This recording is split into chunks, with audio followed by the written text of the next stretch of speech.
Thank you for allowing us to live another day. We thank you for covering us with your blood. We thank you for healing, deliverance in our minds and our bodies. We thank you for your hand being upon our lives. We thank you for making the crooked places straight. We thank you for your guidance and direction. We thank you for open doors in the north, the south, the east, and the west. Yes. We thank you for peace in the midst of the storm. We thank you for victory on every side. In Jesus' name, amen. Give God a praise.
Turn with me today to the book of Ephesians, chapter 6, verse 11, and 1 John 4, verses 1a.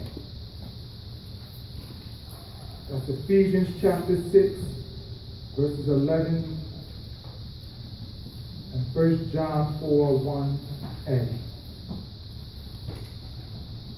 That's Ephesians chapter 6, verse 11, and 1 John 4, 1. And it reads as follows. Put on the whole armor of God, that you may be able to stand against the wiles of the devil. This 1 John 4, 1, says, Beloved, believe not every spirit, but try the spirit, whether they are of God. Our subject today is, do you know who's among us? Do you know? Do you know who is among my brother? Do you know who's among you? Do you know who is among you? There you go. You never know. When we look at Ephesians chapter 6, verse 11, the writer, the Apostle Paul, starts off with a directive telling us that we need to make sure we are properly covered. Many of us are living our lives without a proper covering. Our covering is our protection. We cannot go outside in the midst of a storm without proper covering. If we're not properly covered, we will soon find out, sooner or later, that we're going to have some problems on our hands when we start coughing and sniffing all over the place. The reason why you're coughing and sniffing all over the place is because you were not properly covered. When you knew in the midst of your storm you should have a covering. We must understand the words given to us are put on, not carried. That's good. which we put on is not easily taken off. What we carry, however, can easily be dropped. Yes. Why? Because I'm just carrying it.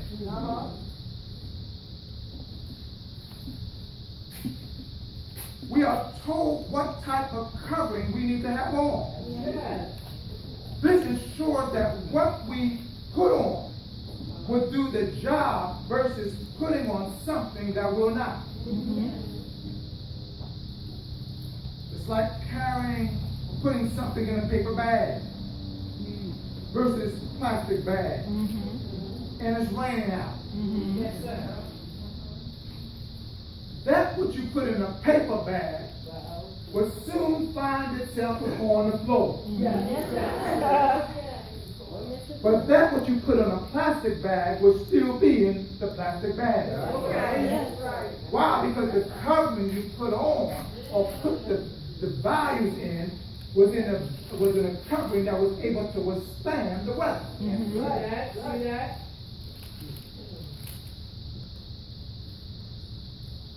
Then we're told why we should have the correct covering. Sometimes we want to know why we have to do something. So he wanted to make sure we knew why. There you go. Isn't it amazing that when Paul wrote these words many years ago, he knew that there would be a generation that rises up that wants to know why? See? Good. Like the house is on fire, you tell someone, let's get out the house. They want to know why they got to get out the house. I don't always have the ability to tell you the reason why. I just need you to jump. There you go. The house is on fire, and I need you to get out the house. If I have to sit there and explain why, not only will you burn up, I'm going to burn up because we refuse to move.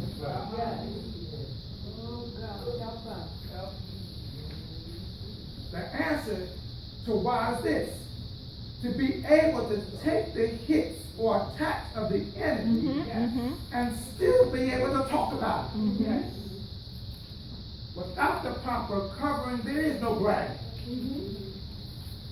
We will not be able to withstand the attacks of the enemy. That's why today, even in the body of Christ, oppression, depression, and suicide is at an all-time high. Yes, sir. The enemy has escalated his attack against those in the kingdom, and without a covering, we will not be able to stand. That's right. The covering is our protection. It's what helps fortifies us to be able to take the pressure. Because when the pressure is given and applied, it is applied at a degree to take us out. The enemy is not gentle with his grip. It's like shaking someone's hand. Sometimes you shake a person's hand and it can be light, and then someone can shake someone's hand and you get a grip on it. And then then you can shake someone's hand was beyond the grip. They put some real pressure on it. The covering allows you to take the pressure. So the Apostle Paul tells us we have to put on God so that we don't have to put on the enemy. And the choice is ours. We must put on the whole armor of God. The belt of truth, which holds everything together. Yes. The breastplate of righteousness, which covers our heart and our vital organs. Yes. Our feet are shod with the preparation of peace, which is protection and allows us to go in God's steps. Yes. The shield of faith is used to extinguish the flaming fiery darts of the enemy. It tells us to put on the helmet of salvation, which protects our mind. Yes, Lord. Many of us are losing our mind. Why? Because there's no covering to help us to fight against the attack of the tempter. He tempts us in our mind. Yes, yes, sir. Yes, sir. All He the time. torments us through our mind. Yes, he does. He understands if I can get your mind, Oh, yes. I got your body. Yes. He tells us to take up the sword of the Spirit, which is the Word of God. Yes. We need the Word of God in our lives. Yes. As a believer, we can't live without the Word. And as an unbeliever, we can't live without the Word. When we look at 1 John 4:1, the writer, the Apostle Paul, starts off by telling us that we must watch who is among us. Mm-hmm. He is letting us know that we cannot take things at face value. What we are seeing may not be what we really see. He is saying we have to dig deeper. As believers, we must know that we cannot always believe everything we hear if it has not been tested. Even when one invokes God. So I can invoke God thinking I'm going to get some leeway, but if it's not tested, confirmed, then it might have some problems. If it is from God, it will be confirmed. Yes, it will. The Apostle John wants us to know that there are a lot of false prophets and teachers giving the wrong words in the name of God. Yes. Now, even though Ephesians 6:11 and 1 John 4:1a can stand on their own, collectively they are telling us that we must be protected because we do not know what is around us trying to take us out or cause us problems. Everyone around us is not our friend. When we say, do you know who's among you? We must look at it from a natural as well as spiritual perspective. From a natural perspective, many of us are hanging around people who are not good for us. Instead of being a blessing, they are a curse. The wrong company can lead us down the wrong path. If who we are hanging around is not going in the same direction we are going in, and when issues begin to rise up in our lives, we have to ask ourselves, is the person I'm hanging around an influence on me? Or I'm an influence on them? Have they caused us to place our plans on the side or on hold? Sometimes it's just before we are able or we are about to reach or things are about to come together that we find ourselves being pulled away and being distracted. So what we have put our faith in and trust in, what we were working toward all this time, we soon just drop it. Like a person that went to school and they got all the way to the last semester, about to graduate, and then they just throw up their hands and walk away. Was about to graduate. The date was already set. Matter of fact, they already paid for their gown, and they kept the yearbook and all those different things. Their ring was already had the year they're supposed to be graduating. And they walked away.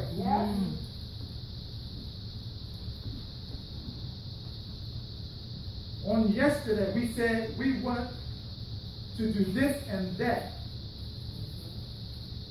We want to accomplish this and that.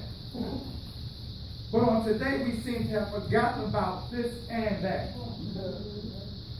What happened to our dreams, our visions, and our goals?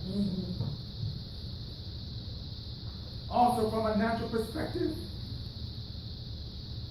have we ever gone into a new atmosphere and said to ourselves, we don't know about this?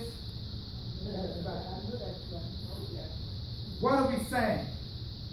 We don't know who is among us, Well, nor do we know how they're going to act.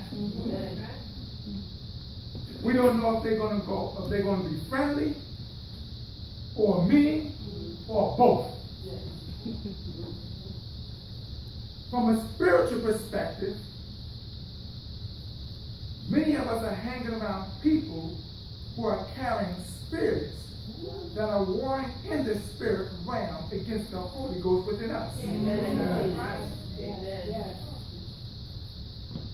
That's why when people start causing us problems for no reason, we cannot deal with them, but the spirit in them.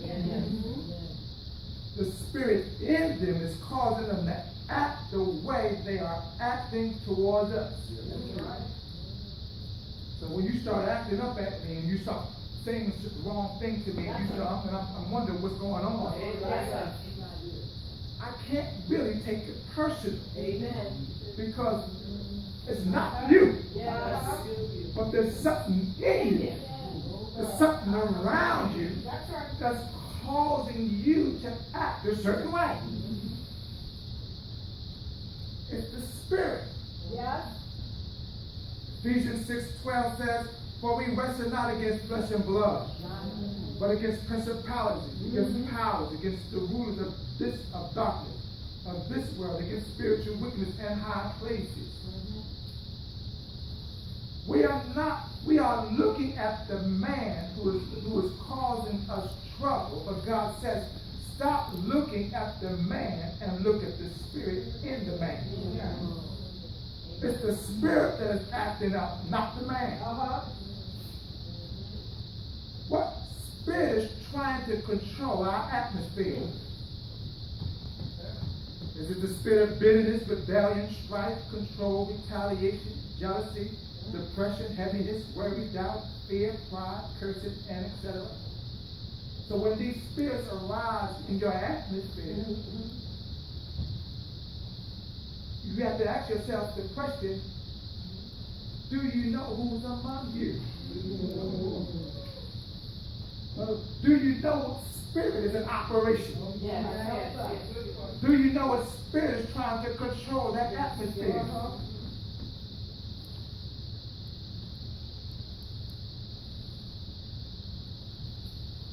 As believers, we do not have to be blindsided. Amen.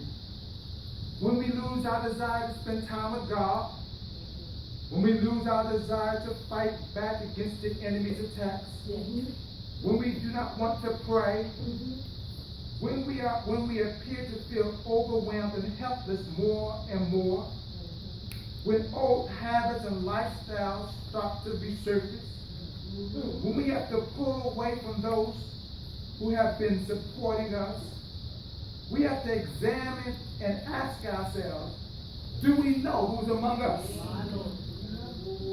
Are the ones around us influencing us in a negative way? When we do not know who is among us, and things begin to happen in our lives, we must take certain steps to ensure that we stay focused. Amen.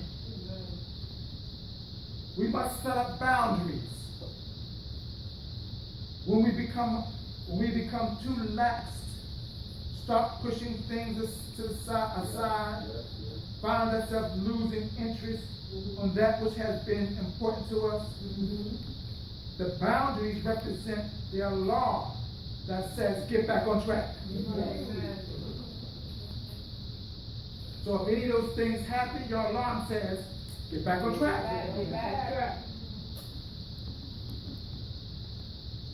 We must make sure we meet God at the meeting place. When we don't know who is among us, the meeting God at the house of God or in our prayer closet will allow us to receive proper guidance and direction from God. The prayer closet it represents is the place where we spend time conversing with God.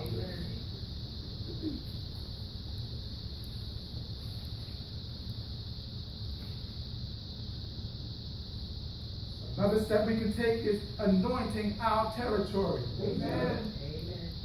An anointed territory keeps things away. It's like cleaning out the house from clutter and filth. Anointing our territory is also a way we mark our territory. Animals mark their territory so that others would know who the territory belongs to. Their scent is on that which they have claimed. As believers, we have to mark our territory through the anointing of oil and prayer. As believers, we have to mark our territory through the anointing, through the anointing of prayer. Our prayer becomes our scent. Our territory is also anointed and marked through the Word of God. We should put the Word up in our territory and speak the Word often in our territory. Another step, we must let our atmosphere be a place of praise and worship. Praise and worship is the way we purge our territory. Do you know who's among you?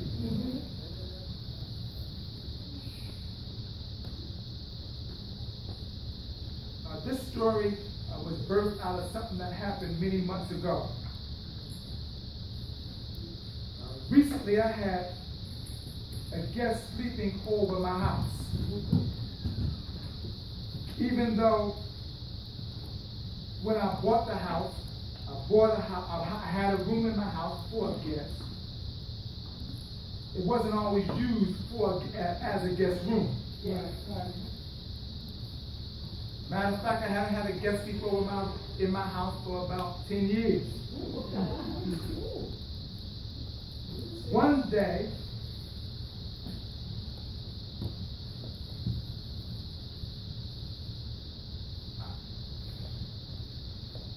when I came home, I found out I had a guest.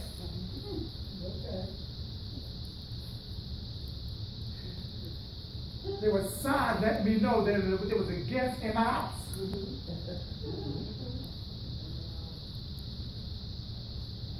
Then when my guest ate something that was not his or hers to eat, I knew I had a guest.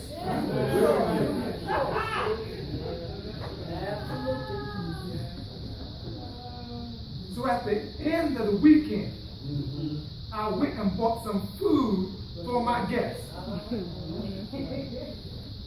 And since I didn't want to hit him or her to eat my food, I made sure they had their food.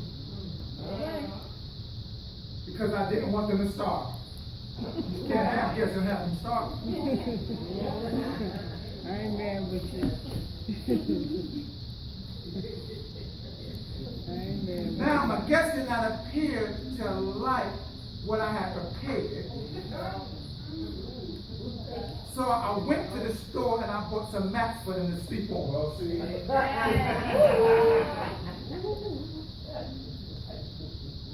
I know when we become under stress and tension, eating is not always on our mind frame. So I said, baby, they want to relax.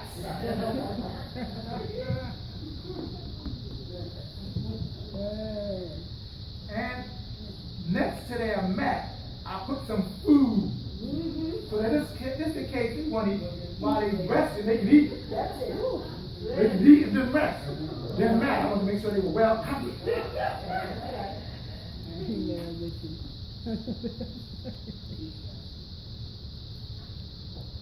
I want to make it as convenient as possible for my guests. Amen.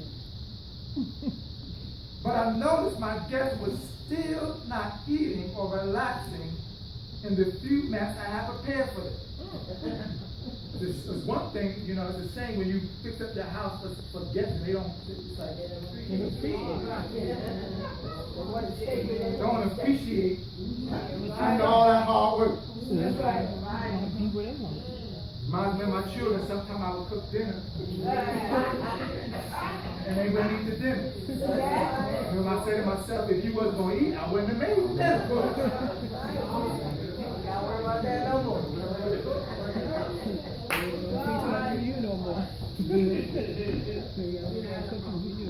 I decided to read up on my guests. I found a lot of information on YouTube about how to properly care for my guests. The instructions given to me told me that my guests have a particular route that they normally like to take. Right. So even though I have prepared food for them, I have the mats out for them so they can rest, it was in the wrong spot. Live and learn. Live and learn. That's right. When they come in, So before I went to bed that night, Yes, yes. I started to place provisions for them on the routes they normally travel. That's it. That way, when they pass the mats, Yes. Right. if they decide they wanted to relax, they could. Yes. If they wanted to eat, they could. Yes. Because I made sure that the provision was placed in the right place for them. absolutely, absolutely. Without a Oh, there doubt. is another. It wasn't long, not even 20 minutes, before my guest decided to utilize one of the mats I had placed down for him or her to relax in. Yes, they will. Yes, they will. Yes, they will. Now, since my guest was uninvited, Yes. I had no choice but to escort him or her out of my house. Right. However, Yes. I did not get rid of my mats See? or food I had prepared for my guests. I kept it down for a few more days, Yes. just in case there were more guests I had to escort out of my house. Sometimes you got a little family. Family and friends. Yes, indeed. Oh, that's something. That's something. Oh, Now, that's how does this story relate to do you know who's among you? yes, indeed. My food was being eaten, and I didn't know why.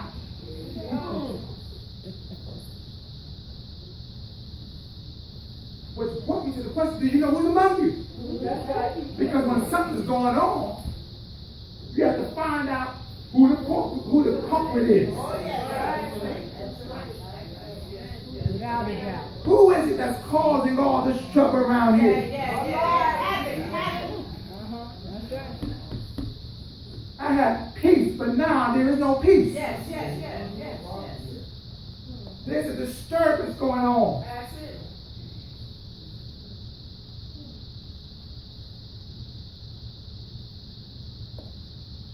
I have to take a little commercial. I'm jumping somewhere in there. When are you supposed to have peace and comfort? Yes. That's right. At home, at church, at here, at there. Got to have it. And there is no peace and comfort Something's got to change. because you know there's something wrong. Yes. Something got to Ask yourself the question, do I know who's among me? What's in my atmosphere that's disrupting my atmosphere? I had some peace of mind, but now my mind is off balance. What's going on?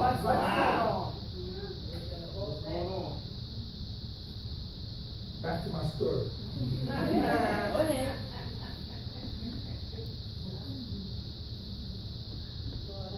First thing, I was not expecting a guest. Uh-oh. As believers, things show up in our lives that we are not expecting.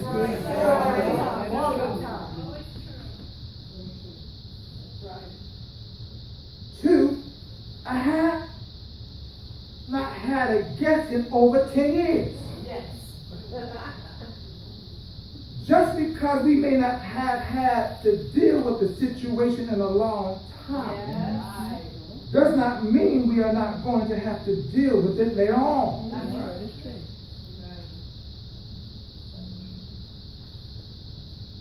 Got to come to the Three, I was not prepared to have a guest. Not at all. As believers, we are not always prepared. We don't know when our enemy is going to attack us.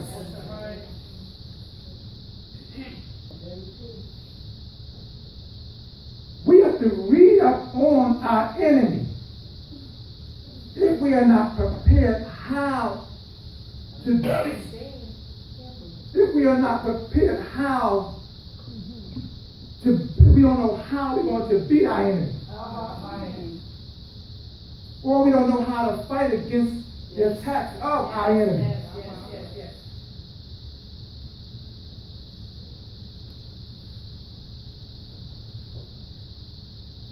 Then I don't know if this is 4 or 5. I had to utilize the right trap to deal with my guests. We have to we have to use the right weapon to defeat our enemy. Having tools and not utilizing them the correct way will not bring about the results we are looking for. So I have the tools. I have the mouse trap, and I have the poison. But because I didn't know how to use the mouse trap and the poison, it was of no effect.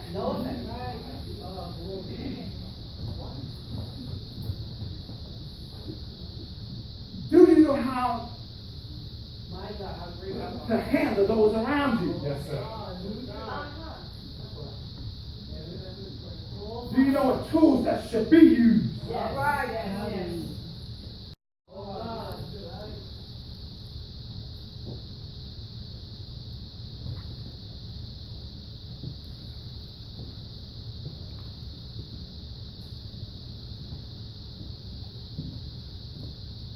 have to make sure I have provisions ready for future guests.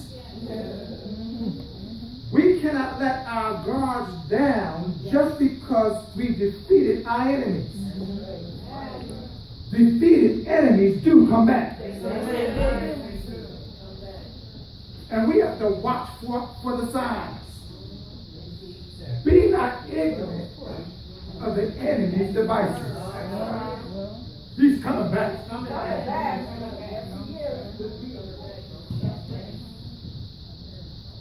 I stayed on guard because I read based upon what type of guest I had can determine if I'm going to dealing with one guest or multiple guests. Based on the guest, I can determine what kind of damage my guest can cause. It is noted that a female guest can have at least 6 little guests with them. At least. That's what they'll do. Bring the baby. Your husband somewhere. It is noted that the spirit hangs in groups. Even though a person is dealing with one thing, does not mean they are not dealing with a group of other spirits, other things. The example is this: the spirit of bitterness. The spirit of bitterness carries resentment, hatred, unforgiveness, violence, temper, anger, retaliation, and murder. All from the spirit of bitterness. Well, talk about it. Do you know who's among you? Do you know what you're dealing with?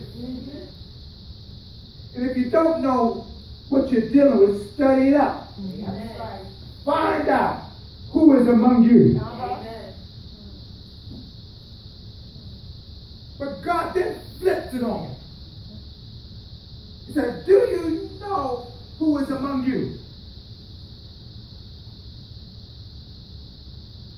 He said, do you know him? Because a lot of things are around us. But he said, do you know that I'm around you?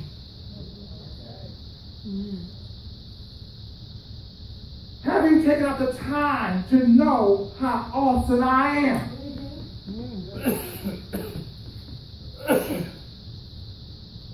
Do you know that I am the I am God?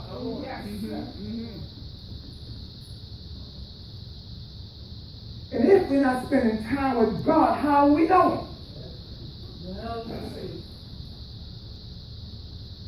It is through relationship that we are able to learn who is among us.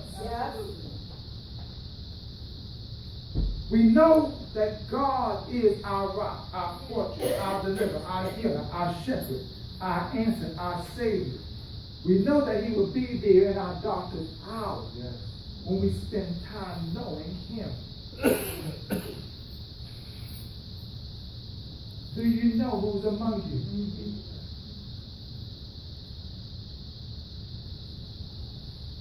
Is it a spirit? And what kind of spirit? Is it God or the enemy? It's up to us to find out what we realize. Do you know who is among you? God bless you.